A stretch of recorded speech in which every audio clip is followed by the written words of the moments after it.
Le journal. Mesdames et messieurs, bonsoir. Ludunga Motolombe, votre journal. À la une de ce journal, la 14e journée mondiale contre la rage, célébrée ce jour au Gabon comme dans tous les pays de la planète, sur le thème « Finissons-en avec la rage, collaborons et vaccinons ». Inauguration très prochaine à la zone économique spéciale d'un COP de 4 usines, parmi lesquelles celle du charbon de bois activé. Bruit de bottes du côté du Sisiba, le Centre international de civilisation Bantou. Son personnel réclame plus de 3 ans d'impayés de salaire, sollicitant de facto l'intervention des autorités gabonaises. Et enfin, en page magazine de ce journal, notre consoeur Pakita Love Dilebou Mabika s'intéresse à l'activité de jeunes gabonais qui vendent du poisson local en provenance de Mayumba au marché banane du PK8. Le saviez-vous? Il existe des gestes simples à connaître pour empêcher la propagation du coronavirus. On les appelle les gestes barrières. Quels sont-ils? Se laver fréquemment les mains avec un désinfectant à base d'alcool ou de l'eau et du savon. En cas de toux et d'éternuement, couvrez la bouche et le nez avec le coude fléchi ou un mouchoir. Jetez immédiatement le mouchoir et lavez-vous les mains. Évitez tout contact étroit avec une personne ayant de la fièvre et de la toux. Saluez sans se serrer la main. Évitez les embrassades. Nettoyez les objets et les surfaces souillées. Si vous présentez des symptômes de la grippe, fièvre, toux, éternuement, difficulté à respirer, ne vous rendez pas dans une structure sanitaire ou chez votre médecin traitant. Appelez le 1410.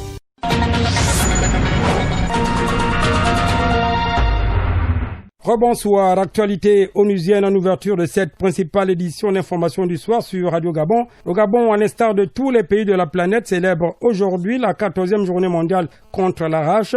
Thème de l'année, finissons-en avec la rage, collaborons et vaccinons. Il faut dire que souvent négligée, la rage est bien mortelle si on n'y prend pas garde pour des soins appropriés. Les détails avec Issa Steve Mefan.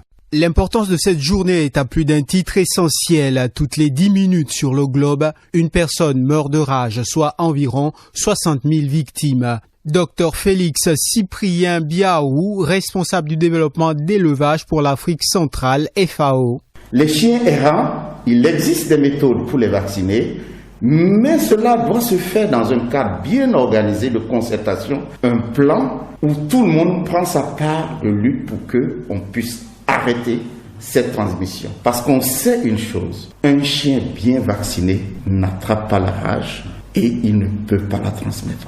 La rage est reconnue comme une maladie endémique avec des risques de flambée. Les modes de contamination sont multiples. Il n'y a pas que la morsure. À la suite d'une griffure ou d'un léchage d'un endroit par lequel le chien peut transmettre la rage, le premier geste, c'est de laver la plaie avec du savon de Marseille. Le deuxième geste, c'est d'amener la personne qui est mordue à un centre de santé où les collègues médecins ont un protocole pour la prise en charge. Le gouvernement gabonais ainsi que les organismes internationaux ont mis en place des actions pragmatiques au travers des politiques de santé publique. C'est une responsabilité collective. Au début du mois d'octobre, nous aurons une session d'environ 3 semaines financée par le projet où différents acteurs, les municipalités, le ministère de la Santé, l'OMS, la FAO, les vétérinaires aussi bien du secteur public que privé, nous allons nous mettre ensemble pour écrire un plan applicable au Gabon pour l'éradication de la rage avant 2030. Plus de 99% des cas de rage humaine sont transmis par les chiens. De nombreux défis sont à relever pour atteindre l'objectif 0 décès d'ici 2030. Merci Issa Steve Mefan. Parlant de la rage, on constate avec regret que les chiens porteurs de rage errent de plus en plus dans les différentes artères de la capitale, représentant un grand danger pour de nombreux riverains. Constat de notre consoeur Marie-Claude Bingouma. Il est dit généralement que le chien est le meilleur ami de l'homme quand il est fidèle. Mais cette fidélité, certaines personnes ont du mal à la lui rendre. Pour des raisons multiples, les chiens sont abandonnés à leur triste sort, d'où leur vagabondage. Ils se constituent alors en horde à la recherche de leur pitance. Sans domicile fixe et affamés, ils n'hésitent pas à s'attaquer aux êtres humains sans défense. Tu étais où? J'étais en train de partir au boutique, après c'est à boire ma vie. Pour comprendre ces phénomènes de chiens errants, nous nous sommes rapprochés d'un anthropologue qui a requis l'anonymat. Le chien était ami de l'homme en tant que gardien de la maison et surtout utilisé pour la chasse. Or, tous ces chiens n'ont pas de maître, n'ont pas de propriétaire. Et vous allez vous rendre compte que l'agressivité du chien vient du fait qu'il soit seul, qu'il ne soit plus accompagné ou qu'il n'accompagne plus qui que ce soit. Les chiens errants, non vaccinés et vivant dans les conditions sanitaires précaires sont des réservoirs et des vecteurs de la zoonose, une des maladies qui peuvent transmettre à l'homme par la morsure. Nous nous sommes donc rendus à la Direction générale de l'élevage où nous avons rencontré le docteur Jean-Pierre Baguidi, vétérinaire, qui évoque des multiples contours liés à ce phénomène. N'est pas propriétaire de chien qui veut. Les animaux de compagnie, c'est bien, mais il faut avoir les moyens de les entretenir. Il faut les vacciner. Parce que ces animaux transportent beaucoup de maladies. Pour lutter contre les animaux errants, il y a des efforts qui doivent être coercitifs entre, la mairie, mais nous, en tant que direction générale de l'élevage, on peut nous solliciter pour la vaccination et parfois nous sollicitons même le ministère de l'Intérieur. Selon les statistiques de la Direction générale de l'élevage, 124 cas de morsure par les animaux ont été enregistrés, ce qui démontre l'ampleur du danger des chiens errants. À l'occasion de la journée mondiale de la rage, la rédaction de Radio Gabon a jeté un regard sur la manière dont certains propriétaires s'occupent de leurs chiens. En effet, il n'est pas rare de voir des hordes de chiens traîner dans les différents quartiers, terrorisant même le voisinage alors qu'ils appartiennent à des individus. Reportage de Greta Matsanga. Pour de multiples raisons de nos jours, beaucoup de personnes adoptent les animaux de compagnie. C'est le cas de Richard, habitant de derrière la prison, qui est depuis 3 ans propriétaire d'un berger allemand.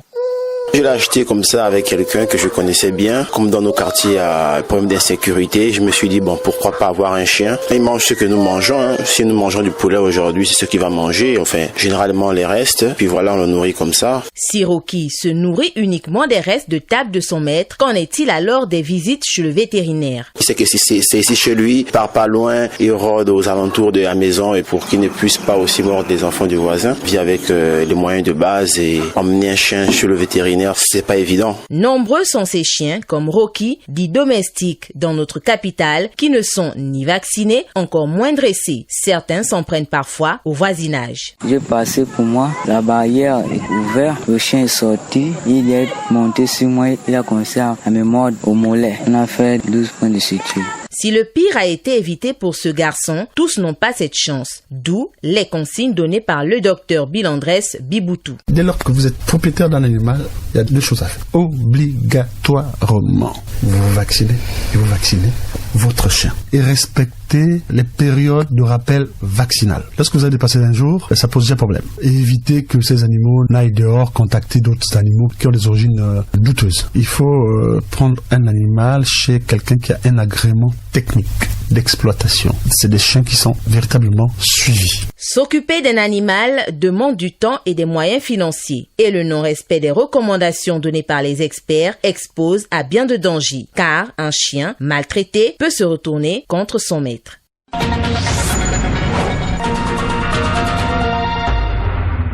Dossier économie de ce journal, d'ici peu, le Gabon va produire du charbon de bois activé. Selon notre reporter Nick Jocelyn Fouba, cette usine est implantée dans la zone économique et spéciale d'Nkok. Elle fait partie des 4 entreprises qui seront inaugurées incessamment par Madame le chef du gouvernement, Nick Jocelyn Fouba. L'information a été rendue publique par le ministre des Eaux et Forêts, de la Mer, de l'Environnement chargé du plan climat et de l'affectation des terres, l'IWAT, sur les antennes de Radio Gabon lors de son passage à l'émission La Note explicative gouvernementale. La zone économique spéciale de Nkok se développe et attire chaque jour plusieurs entreprises. Le ministre des Eaux et Forêts, l'IWAT. Dans 2 semaines, j'invite Madame le Premier ministre de venir avec moi sur Nkok et d'ouvrir 4 nouvelles usines de transformation, y compris un peu de transformation au 3e degré. Donc, 1er, 2e, mais aussi 3e degré.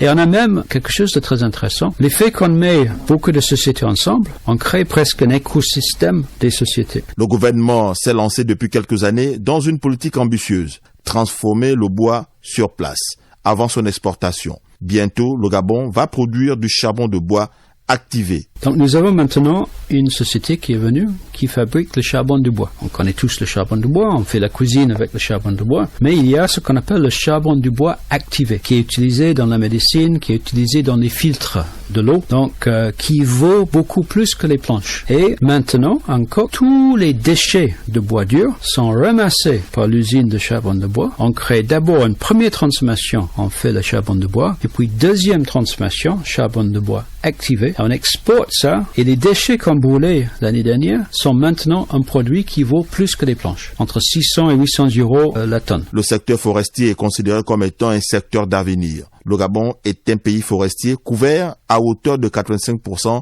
par la forêt dense, où la pression humaine sur la terre est très limitée. De l'économie à la politique, il n'y a qu'un pas, comme pour dire que dans le cadre de l'émission Gabon Politique des actualités parlées de Radio Gabon, invité demain à partir de 10h05, l'honorable Bonaventure Zigou Mafumbi, président du FER, le Front d'égalité républicaine. Avec Claudette Eoré, Achille Mwanda Moussoti, le député du 10e siège du département de la Duni-Mouabi, dans la Nyanga, va se prononcer sur les activités de son parti et des questions d'actualité. Bonaventure Zigou Mafumbi. Nous avons le devoir, en tant que citoyens, et particulièrement les hommes d'église, à faire respecter les décisions du gouvernement. Il s'agit là d'une question de santé publique.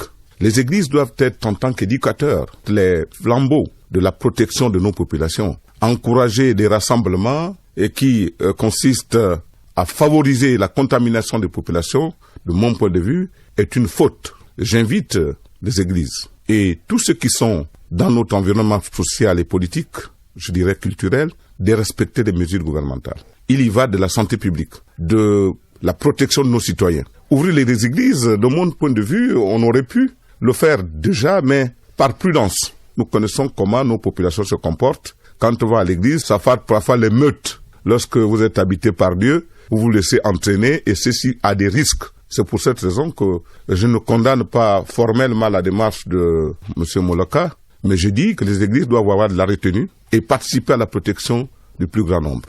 Et je ne voudrais pas aussi accepter qu'on interpelle. L'interpellation, ce n'était pas une bonne chose. Je pense que la police a aussi un devoir de pédagogie. On aurait pu d'abord ramener cet homme de Dieu à la raison avant de procéder à son interpellation. Je me réjouis qu'il a été relaxé. Et puis, entre nous, Dieu est partout. Dieu voit tout, il entend tout, il sait tout.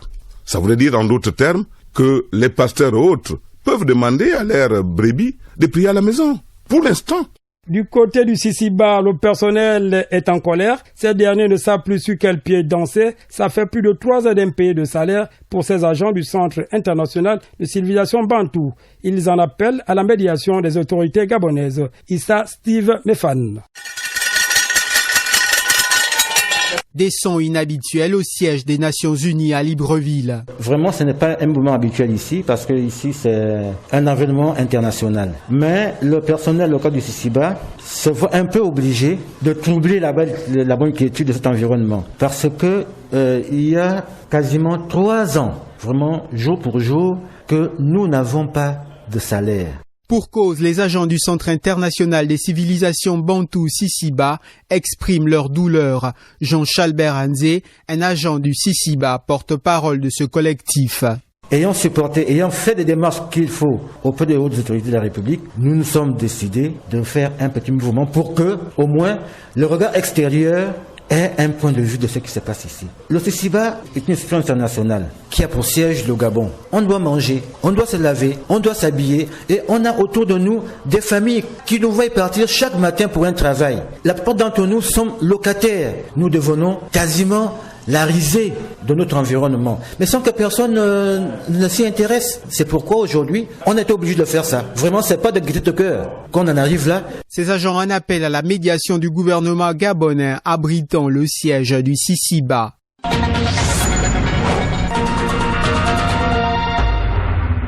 Nous quittons Libreville pour l'intérieur du pays. Ambigou dans l'Angounier, fin du séminaire de formation des enseignants maîtres et maîtres adjoints durant plus d'1 mois. Ces derniers ont été édifiés sur plusieurs modules dans le but de renforcer leurs capacités. Occasion pour le chef de la circonscription Angounier Sud et l'un des séminaristes d'exprimer leurs sentiments. Jean-René Mabinda et Livinda Darlène au micro de Jules Moulengi. La formation a eu lieu pour naturellement le renforcement des capacités des moniteurs dans toutes les disciplines de l'enseignement élémentaire. Donc la psychopédagogie, les didactiques de maths, français, éveil, la docimologie. En tout cas, on a animé sur toutes les thématiques qui sont normalement programmées dans l'enseignement primaire, premier degré. Et je vous avoue que ça a été une bonne affaire. Les résultats sont satisfaisants. Les séminaristes sont naturellement contents et ils veulent que cela soit fait toutes les années, chaque grande vacances, pour qu'ils puissent renouveler leurs connaissances psychopédagogiques. Je vais avouer clairement que nous avons eu des enseignants de tous les niveaux, sans CEP, avec CEP, BEPC et BAC, et mon sentiment, c'est un sentiment de satisfaction. Nous osons penser que sur le terrain, ils vont apporter la preuve des nouveaux acquis qu'ils ont renouvelés et ils vont certainement être plus professionnels qu'avant. Et d'ailleurs, le parrain nous l'a promis, ils vont certainement chaque année, chaque saison sèche, avoir un mois de renforcement des capacités pour préparer l'année suivante. Et ça, je suis vraiment content et nous pensons que c'était une bonne affaire, un premier coup, mais un coup de maître. Au sortir de cette formation, nous avons été outillés et bien encadrés par des hommes et des femmes qui étaient là pour surveiller à même le boulot sur le terrain. Personnellement, j'ose croire que ce début de l'année sera un socle même de réussite pour des générations futures. Très content. Très. Le COPIL national dote le Moyen-Ogooué en matériel de lutte contre le coronavirus. C'est l'explanade de l'hôpital Georges Rawiri de Lambaréné qui a servi de cadre à la première phase de distribution au département de l'Ogooué et Lac. Le point avec Estaki Ibwanga Ngimbi. Il s'agit des équipements de protection si-après, visière, masque, surblouse, solutions hydroalcooliques, matériel de transport des prélèvements en cas de flambée, blouse, gants en quantité suffisante, réceptionnés par le médecin-chef du département de l'Ogooué et des Lacs, remerciant les donateurs. Docteur Lucille Nzengi. Je viens par ce mot remercier vivement le COPIL national d'avoir pensé à envoyer du matériel de protection pour une efficacité dans la lutte contre la riposte au Covid-19, afin que cela s'étende jusqu'aux plus petites unités sanitaires de notre pays, à savoir les dispensaires. En accomplissant le geste symbolique de remise du matériel de lutte contre la Covid-19, le coordonnateur du COPIL Moyen-Ogooué n'a pas manqué de situer l'événement. Docteur Eli Gide Rossatanga. Nous arrivons à une phase dans la procédure de décentralisation de l'activité de lutte et de riposte au département. C'est dans ce sens donc que le comité national de lutte et de riposte contre la Covid-19 dans notre pays a bien voulu mettre à disposition donc un important lot de matériel et d'équipements de protection individuelle. La prochaine distribution concernera le département de la Banga Binié. Lambaréné, Estaki Ibwanga Ngimbi de Mwabilung pour Radio Gabon, la référence.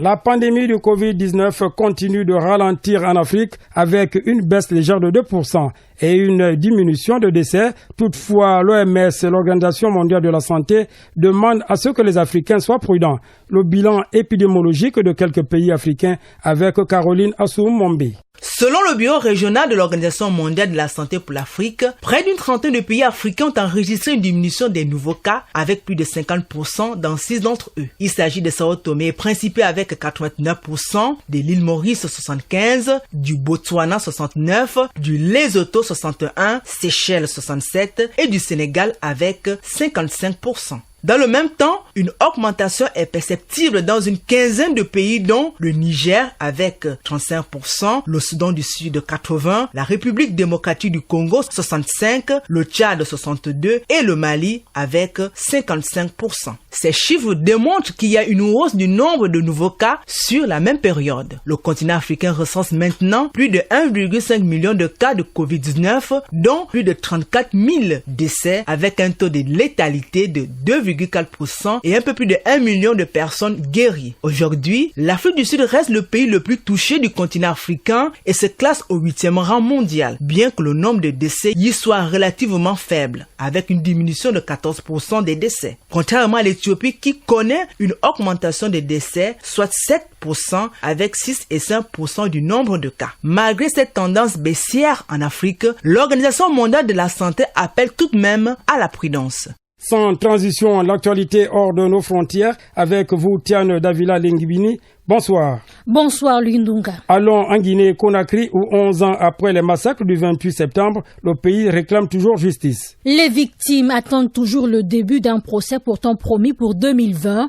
Il n'y a eu depuis aucune avancée significative. Le 28 septembre 2009, il faut le rappeler, des forces armées guinéennes sous la junte du capitaine Moussa Dadis Camara prenaient d'assaut le stade de Conakry, causant la mort de plus de 150 personnes et violant une centaine de femmes. Ce massacre venait là perturber un meeting politique organisé par le Forum des forces vives de Guinée où s'étaient réunis plusieurs milliers d'opposants. Une cérémonie du souvenir a été organisée ce jour pour rendre hommage aux victimes. Victoire Sidemo Tomega Dogbe, nommée première ministre au Togo. Elle succède à Komi Selom Klassou qui a rendu son tablier vendredi dernier. Âgée de 60 ans, Victoire Sidemeo Tomega Dogbe était ministre du développement à la base, de l'artisanat et de la jeunesse dans le précédent gouvernement. Gestionnaire de formation, elle aura pour mission de gouverner le pays au moment où il est frappé de plein fouet par la crise économique mondiale provoquée par la pandémie de coronavirus. Enfin, au Mali, après les investitures du président et du vice-président, la communauté économique des États de l'Afrique de l'Ouest n'a toujours pas levé les sanctions, Tiane. Théoriquement, les sanctions devraient être déjà levées, mais bientôt 24 heures après la nomination du Premier ministre, ce n'est toujours pas le cas. Le médiateur de la CEDEAO de passage à Bamako, Goodluck Jonathan, a affirmé ne pas être en possession de la charte de transition. Or, actuellement, une version de cette charte circule, stipulant que le chef putschiste et le vice-président du 18 août peuvent remplacer en cas d'empêchement le président de la transition, ce que refuse la CEDEAO. Merci Tiane Davila Lengimini. Après l'international, place à la page des sports animée par Chivarol Menkuinkulu.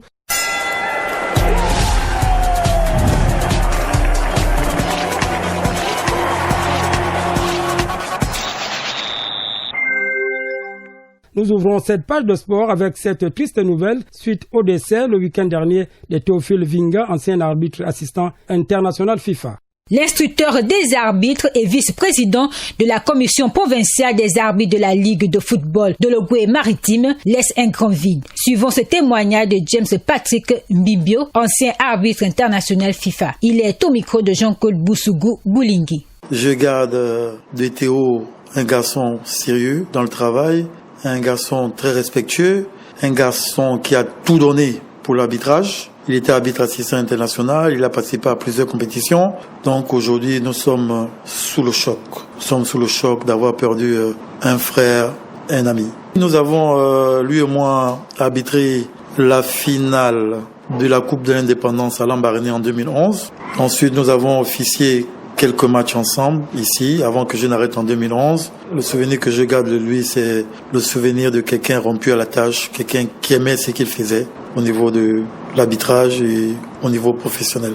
Auteur d'une belle première saison 2019-2020 avec Saint-Etienne, Denis Bouanga a attiré l'attention des grands clubs d'Europe. Dans le viseur d'Everton, de l'Atlanta Bergame ou encore du FC Séville, l'ancien Gabonais ne ferme pas complètement la porte d'un départ. Il reste concentré sur son club, même s'il a un faible pour le championnat anglais. Un des hommes clés de Claude Puel cette saison, la Panthère a joué 5 matchs et marqué 2 buts depuis la reprise du championnat. Au Niger, Jean-Michel Cavalli est le futur sélectionneur du MENA. L'annonce a été faite par la Fédération nigérienne de football. Jean-Claude Michel est arrivé ce week-end à Niamey afin de signer son contrat. Le technicien français de 61 ans a déjà dirigé une sélection africaine. Il s'agit de l'Algérie en 2006-2007. Le MENA affronte en novembre prochain l'Éthiopie en match comptant pour les éliminatoires de la CAN 2021. Enfin, l'Espérance sportive de Tunis a perdu la finale de la Coupe de Tunisie. Face à l'US Monastir, 0-2. Un coup d'arrêt pour les Sang et Or dans leur collecte de trophées cette saison. Avec sa 3e place et une première Coupe de la Confédération dans son histoire, l'équipe monastirienne a déjoué les pronostics dans un match très tendu. Merci Chivarol Menkuinkoulou. Fin de ce journal, mesdames et messieurs. Le rappel des titres qui l'ont constitué. La 14e journée mondiale contre la rage, célébrée ce jour au Gabon, comme dans tous les pays de la planète, sous le thème « Finissons-en avec la rage, collaborons et vaccinons ». Inauguration très prochaine à la zone économique spéciale d'un coq de 4 usines, parmi lesquelles celle du charbon de bois activé. Bruit de bottes du côté du Sissibal au Centre international de civilisation Bantou. Son personnel réclame plus de 3 ans d'impayés de salaire, sollicitant de facto l'intervention des autorités gabonaises. Chose promise, chose due, mesdames et messieurs. Veuillez suivre à présent la page magazine de ce journal. La rédaction de Radio Gabon s'intéresse aux activités de jeunes Gabonais qui depuis un temps se lancent dans l'entrepreneuriat. Nombreux vendent du poisson local en provenance de Mayumba au niveau du marché Madane du PK8 à Libreville tous les samedis. Les détails de Pakita Love d'Ilebou Mabika. On y va, bon poisson frais, Mayumba Gamba, c'est ici. Sur un terrain vague au niveau du marché banane du PK8 à Libreville, les commerçants du poisson y implantent un local commercial de fortune chaque samedi. Un espace anodin mais pourtant très attractif et bien pour cause. À cet endroit, on commercialise ce qui pourrait être à l'image d'un petit trésor. Il s'agit du poisson de Mayumba. Martine est une habituée des marchés. Ce jour-là, dans son caddie, on y retrouve plein de vivres et surtout une très grande quantité de poissons de Mayumba. Nous nous sommes rapprochés d'elle pour savoir pourquoi. Moi, ce poisson-là m'intéresse parce que j'avais déjà acheté une fois. C'est à cause du goût. Les goûts sont différents. Beaucoup de variétés de poissons. Il y a la bossue, il y a le rouge, il y a la sardine même, il y a la dorade, il y a un peu de tout. Le palais de quelques personnes rencontrées sur place nous a laissé comprendre que cette denrée alimentaire serait savoureuse et accessible à toutes les bourses. Approchez, c'est pas la pharmacie, s'il vous plaît. C'est vrai que quelquefois les prix changent. Lorsqu'il y a carence de poissons, les prix augmentent. Aujourd'hui, on prend le bar à 3 000, mais lorsque c'est la période, la saison des bars, on prend le bar à 2 000, 2300, 2500. Et c'est pareil avec tout le reste de poissons. Le satisfait, ça me va bien. Pas de problème, le poisson arrive frais. En principe, les prix ici, elles sont variables parce qu'il y a une diversité de poissons. Il y a les d'eau douce et eau de mer. Bon, les eaux d'eau douce, on les vend à 3 000, 3 500. Eau de mer, c'est 3 000 à 2 500. Le prix est plus approprié à l'appropriation de tout le monde. Pour Ludmilla et Martin, cette ressource halieutique est d'autant plus appréciable puisqu'elle est issue des eaux gabonaises et nécessiterait des encouragements. Si je viens prendre le poisson de Mayumba, parce que premièrement, c'est du local, c'est pas exporté. Ça, c'est de Mayumba frais. C'est vrai qu'on conserve ça par là avec la glace, mais ça vient frais lorsque ça arrive. En fait, ça encore tout ça saveur. Voilà, c'est pas du congelé, on va pas ça chez les Libanais. C'est la raison pour laquelle j'ai choisi de prendre le poisson de Mayumba. Déjà, la fierté de voir que c'est des locaux qui sont actifs dans ce secteur-là au niveau du PK8 qui me poussent les fins du mois à venir chercher du poisson de chez moi, de Mayumba, c'est gabonais et c'est frais aussi. Donc, c'est essayer d'encourager les nationaux et vraiment c'est un cri de cœur peut-être pour dire qu'ils méritent qu'on s'intéresse à eux, que l'État s'intéresse à ce qu'ils font. C'est des Gabonais qui ont trouvé un secteur d'activité qui marche. On dit qu'il faut qu'on consomme local. Voilà donc l'occasion pour le gouvernement gabonais de s'intéresser à ce que font ces nationaux au niveau du PK8 et donner le courage à ceux qui le font de le faire bien et de gagner aisément leur vie au moment où on parle du chômage qui est croissant dans nos pays. Amandine, commerçante, et Cyr, livreur commerçant, nous parlent des difficultés qu'ils rencontrent pendant l'acheminement et la commercialisation de cette marchandise. Au niveau de difficultés auxquelles nous nous confrontons souvent dans le trajet, premièrement, c'est les postes de contrôle. Et deuxièmement, à Mayumba, il n'y a pas les stations adéquates qui nous permettent de prendre facilement le carburant de là-bas pour ressortir. Donc on est obligé de quitter là-bas avec une réserve pour arriver au moins jusqu'à Kibanga. Et puis, pour aller sur Libreville. Le poisson en général c'est par saison, comme là un peu c'est devenu compliqué parce que nous sommes déjà en saison de pluie, les eaux sont montées donc c'est vraiment dur d'avoir le poisson. Et au niveau des clients, il y a des clients boudeurs parce que lorsqu'ils arrivent, parfois le kilo c'est 3 000, mais il faut qu'ils comprennent aussi que nous aussi là-bas on paye ça à 2 000. On paye ça non seulement à 2 000 et lorsque le colis arrive, si c'est par exemple 50 kilos, on paye parfois 20 000 ou bien 15 000. Vous voyez qu'on n'a pas assez de bénéfices et la mairie vient encore nous emmerder, on doit payer tous les jours 2 000, 2 500, vous voyez que ce n'est pas facile pour nous. À l'heure où le Gabon peaufine sa stratégie pour relancer son économie et renforcer son autosuffisance alimentaire, ce secteur d'activité devrait attirer l'attention des plus hautes autorités pour un meilleur encadrement.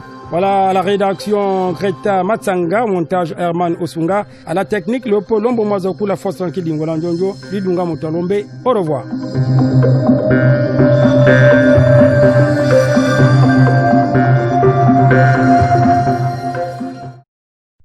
Vous êtes câblé sur Radio Gabon émettant de Libreville, 88.7, 96.5 FM. Où que vous soyez, nous sommes avec vous.